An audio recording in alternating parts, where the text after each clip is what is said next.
სრულად რა, აი ესე იდება, ამიტომ 5 ტყვე ეტევა. მე-6 შეგიძლიათ პირში მიცეთ რა, ჩადოთ და რაღაცა. აი ხლა ამისი მუღამი რა არის თვითონ ამ იარაღის. ხოდი ცოტა ახლო მივიდეთ მაგიდაზე. სროლის დროს ტყვიები თუ გაგითავდათ. აი ახლა გათავდა, ხო, მეტი აღარ არის. ნახეთ როგორი სიტუაცია, რომ გამოწიეთ. ომია, ხო? და ისევ. თუ გათავდა ამას წინ ვეღარ მიწევთ, ეგრევე მიხვდებით, რომ ტყვიებიში აღარ არის. მოსინის კარაბინს მაგალითად ეგრე არა აქვს რა, ტყვიებიც რო გათავდეს და დაატკაცროთ. ამას ვერა.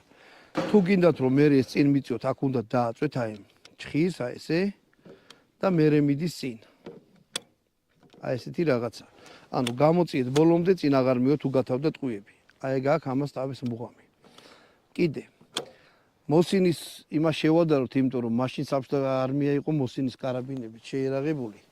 აი მაგალითად შეხედეთ მოსინის კარაბინი